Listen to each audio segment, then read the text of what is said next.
அவன் ஏதாவது அசத்துக்கள் வீணா ஏதாவது துன்பத்தை கொடுப்பான். அவன் அதுபோ அவனை போய் கடிக்கும் துர்வாசத்தை விரட்டினா போல அம்பரீஷனுக்காக கலப்பின ஒரு பிசாசி கடைசியில சுதர்சன சக்கரம் துர்வாசத்தை விரட்டிட்டு பட்டத்திரிபாடு காட்டான். போக்கிரிகள் சாதுக்களுக்கு பண்ற இளைஞர் மூக்க ஒண்ணு கோட்டியா திரும்பி வரணும் அசத்துக்களுக்கு. அவன் ஏதாவது சாதுக்களுக்கு தொந்தரவு பண்ணிட்டே இருப்பான் அசத்துக்கள். அது ஒண்ணும் 100 வருங்க, அது ஒன்றும் சந்தேகம் இல்லை. ஒரு ஆத்துல நடக்கிற கல்யாணத்துக்கு ஒரு அடைஞ்சு பண்ணிட்டே இருந்தார் ஒரு ஊர்ல.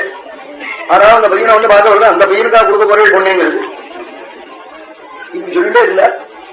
அது வந்து என்னாச்சு, கல்யாணமே ஒத்தரம் பண்ண கொடுக்க மாட்டேன்னா அவாத்துல 5-6 புள்ள பொண்ணுக்கும் கல்யாணம் மாட்டேங்கிறது, பையனும் கல்யாணம் மாட்டேங்கிறது இல்லை. அவன் வயசு மாட்டுக்கு ஆகிட்டே இருக்கு, செட்டி குத்தி வர போறது, கல்யாணம் நடக்கல. அப்படி பண்ணி போடுறது சுவாமி பண்ற காரியம் இருக்க. பகவான் தவறியே போக மாட்டான், மனுஷன் தவறி போடுவான், பகவான் தவறவே மாட்டான். அதனாலதான் நல்ல காரியங்கள்ல எவ்வளவு தூரம் ஈடுபடணுமோ அவ்வளவு பண்ணணும். நமக்கு சத்ருவா இருந்தாலும் அவனுக்கு அடைஞ்ச பண்ணக்கூடாது. சத்தியாருக்கு பண்ற அடைஞ்சல் மூக்க ஒண்ணு கோட்டியா திரும்பி மேல வந்து வரும்.